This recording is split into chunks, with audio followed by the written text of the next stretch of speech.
국방과학 기술 연계를 하면서 드론과 인공지능 연구를 모임으로 시작을 했고, 그다음에 학술 연계, 그리고 국방과학 적용 가능성을 탐색을 하면서 관련 기술을 서로 교류를 하면서 협력화하는 그런 팀으로 꾸려졌습니다. 보시는 내용대로 해서 이렇게 지금은 구성되어 있는데 아마 좀 더 활성화되는 팀이 되지 않을까 합니다.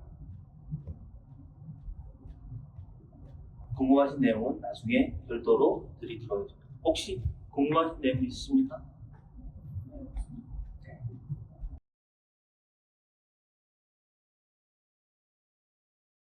지금 현재 그 우측 배경에 대해서 고려를 잠깐 드리도록 하겠습니다.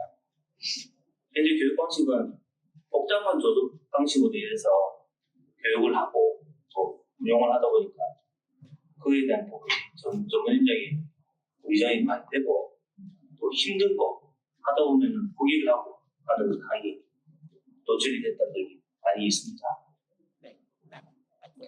이 교육하는 과정에서 일종 같은 경우에는 삼각 비행을 합니다. 한 개만 예를 들어가지고 이렇게 보시면 좌측 하강 시에 어느 누구든 러딩이 이렇게 들어갑니다. 조정을 해보시면 되는데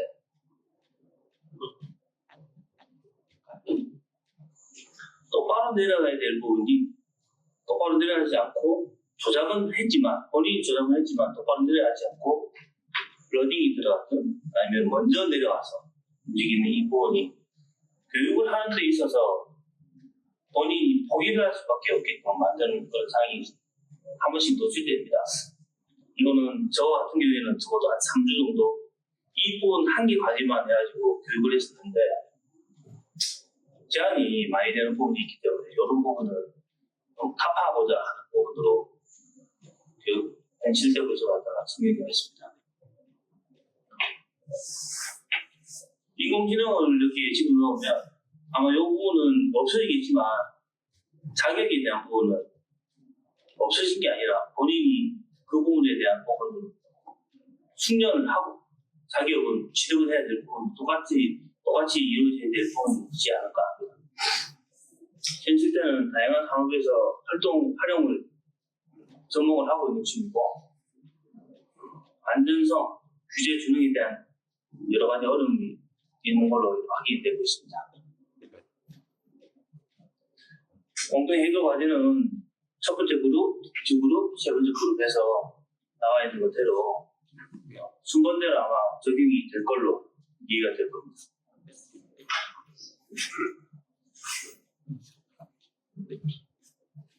구축 필요성 및 목표는 운영의 효율성을 증대하고 사용자 친화적인 인터페이스를 개발함으로써 운영 인력을 확대하고 비용과 시간을 절감하는 것을 목표로 하게 된 부분입니다.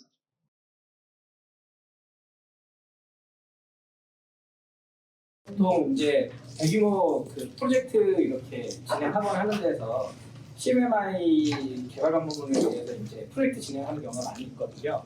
근데 이제 저희도 이제 사례 프로젝트, 여기 사례가 아니라 교내 프로젝트이긴 하지만 그래도 이런 프레임워크 이게 좀 개발 방법론을 CMMI 기준으로 해서 이렇게 해보면 나중에 이제 실제 현업에서 있으셨던 분들은 그냥 그렇다고 하겠지만 이제 새로 이제 하시거나 나중에 하시는 분들 같은 경우 도움이 많이 될 것 같아서 CMMI 레벨 2를 기준으로 해서라도 그래도 한번 해보자라고 이렇게 했던 거였고 그게 이제 발표 주제를 따라 이렇게 했던 거였고요.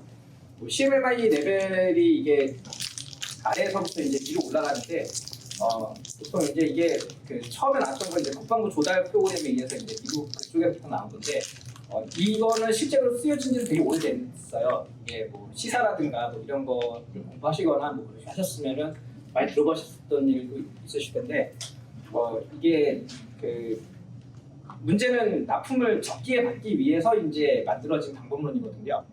그래서 이 최초에는 여기 그 레벨 1이 표준화된 절차가 없이 그냥 하는 거가 이제 그냥 하는 대로 빨리 개발하자라고 해가지고서 하는 거가 이제 최초 개발 방법론이었고 그게 레벨 1이라고 해서 아무것도 없는 상태를 얘기를 해요. 근데 레벨 2 같은 경우에는 그게 개발할 때 그냥 하지 말고 이게 최소한 설계도부터 해가지고서 그거에 맞는 어떤 그 나와야 될 것들과 최종 산출물이라든가 어떤 이런 것들에 대해서 절차를 만들어 놓고 절차에 따른 그 각종 산출물들에 대한 것들을 굉장히 좀 빡빡하게 요구를 하는 것들이 있어요. 그래서 그런 것들에 대해서 제대로 만들어 놓고서 이제 진행을 해야 된다라고 해가지고 그런 것들이 이제 세팅이 되는 거가 이제 레벨 2 정도 되고요. 레벨 2가 이제 되면은 이제 비슷한 유형의 어떤 그 요구사항이 있었을 때 요건에 대해서는 요 프로세스에 의해서 이거 하게 되면은 어느 단계 안에서 결과가 어떻게 나온다라는 거 예측이 가능한 어떤 그런 세팅을 하는 거고, 그 다음에 이제 그 레벨 3 정도까지 되면은 그거 단계 하면서 그 각종 필요한 산출물이라든가 이런 것들이 굉장히 그 잘 단계마다 다 산출이 되고 나중에 어떤 프로그램 프로젝트에 맞춰가지고 딱 이게 끝났다라고 했었을 때 어떤 산출물들만 보면 이 프로젝트에 대한 전반적인 어떤 그 규모라든가 어떤 필요한 항목들이라든가 그런 것들에 대해서 다 확인이 가능할 정도의 어떤 산출물이 나온 거거든요. 현재 국내 회사들 중에서 그 공식적으로 레벨 3 인증까지 받은 회사들이 몇 개 없는 걸로 알고 있고요. 레벨 4는 거의 없다라고 알고 있습니다. 이게 해가지고서 이제 레벨 5까지 됐다라고 그러면 이거 굉장히 의아한 건데, 아마 국내에 있는 회사들 같은 경우에는 레벨 3 정도만 돼도 소프트웨어 개발 회사가 레벨 3 인증만 받았다라고 해도 굉장히 훌륭한 소프트웨어 개발 방법론을 갖고 있는 회사구나라고 얘기를 많이 하거든요. 그래서 근데 어쨌든 저희는 레벨 2이기 때문에 사실 그냥 뭐 이거 우리가 하는 어떤 관제 프로그램 만들어 보자라는 그냥 거기에서가 아니라 이제 어쨌든 최대한 뼈대를 갖추고서 프로젝트 관리 방법에 맞춰가지고 하자라고 해가지고 이제 진행을 했던 거였고요.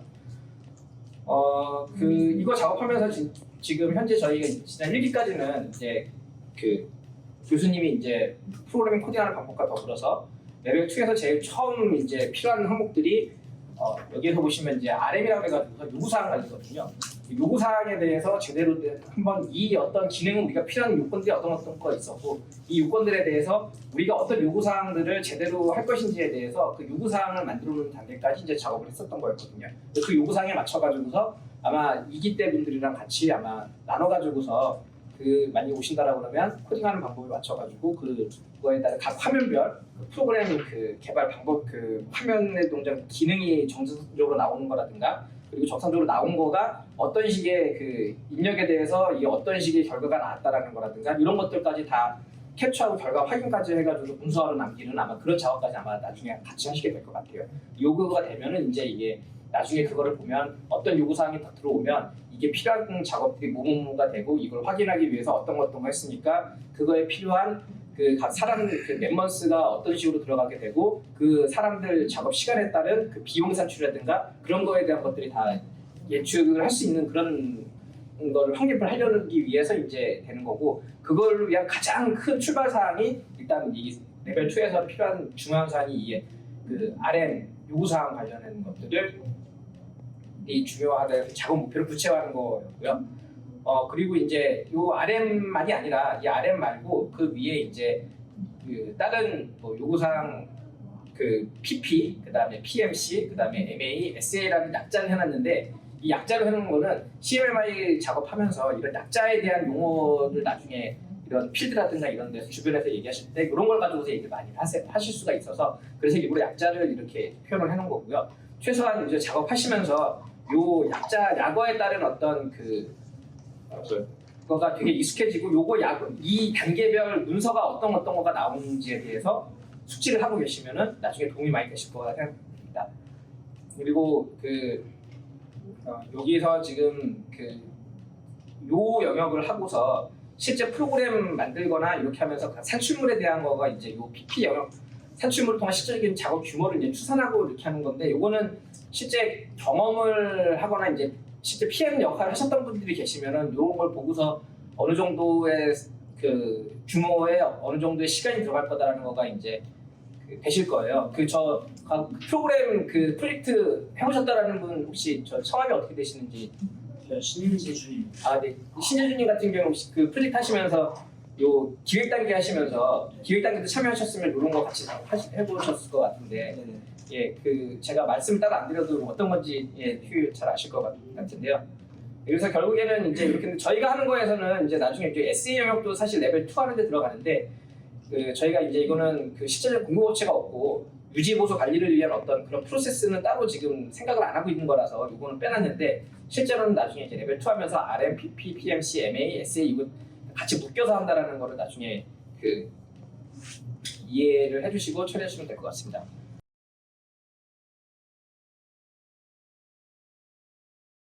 그리고 뭐 이거를 하는 거가 이제 결국에는 뭐 저희 발표한 장에서 이제 발표했던 거기는 한데 뭐 이런 거가 목표인 거고 이거를 위해서 이제 저희가 하고 있는 거가 드론 제어를 이제 텔로 에듀를 통해 가지고 실제 프로그램을 제어도 하고 그걸 관제하는 프로그램 GCS 같은 프로그램인데 좀 통합해서 좀 할 수 있는 걸 만들어 보자라는 거였고 그리고 요거는 지금 저희가 작업을 하고 있는 부분이고요. 그다음에 요거를 통해서 추가로 이제 나중에 고도화하는 작업을 이제 이런 신규 드론이라든가 각종 여러 가지 군집 드론에 대해서 또 제어를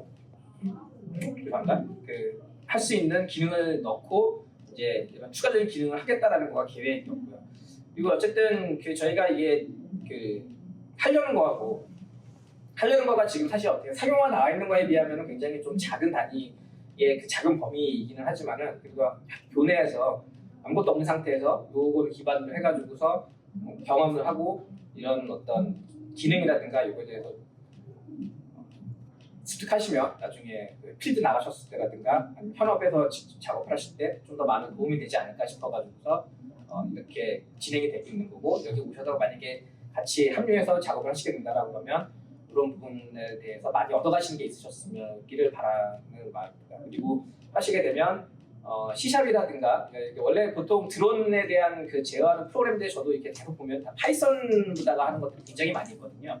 근데 C샵을 이제 한 거는 이제 윈도우 기반화해서 돌아가는 프로그램 제어하는 거를 만들기 위해서는 윈도우 기반 프로그램 만드는데 C샵이 굉장히 뛰어난다고 저는 생각을 하고 실제로 이제 저만이 이제 교수님께서도 C샵에 대해서 굉장히 익숙하신 분도 있어서 그래서 C샵으로 선택을 해가지고서 진행이 되고 있다라는 걸 말씀을 드리고요. 그리고 개발하는 거가 윈도우 비주얼 스튜디오 혹시 작업해 보신 분 계실까요? 저 비주얼 스튜디오 작업해 보셨어요? 다른 분은 비주얼 스튜디오 작업을 해보셨을까요? 보셨을까요? 혹시? 그러시면 비주얼 스튜디오를 할 줄 아시고 하시는 분이면 아마 합류하시면은 뭐 RM에서 요구사항 있는 거 리스트만 보시면 아마 바로 구현이 가능하실 거라고 저는 생각이 들어요. 그래서 이제 바로 구현인데 이제 그렇게 된다라고 그러면 뭐 C샵에 대한 어떤 그런 것보다는 오히려 실제 기능 구현을 통해 가지고서 오히려 원하는 기능을 어떻게 드론에 대해서 커넥팅을 하고 그리고 프레임워크에서 다중 제어라든가 이런 거를 위해서 프레임워크를 어떻게 짜는지에 대한 고민을 하는 거가 오히려 더 맞을 수도 있을 것 같거든요. 어쨌든 그런 거고요. 저희가 작년 학회 나가가지고 발표했던 거는 학내에서 이런 프로젝트를 진행하고 있고 그를 위해서 이런 기반하에서 CMMI 기반하에서 프로젝트를 진행하고 있다는 거를 발표했었던 거였습니다. 저희 이걸로 해가지고 발표를 간단히 마치겠습니다. 감사합니다.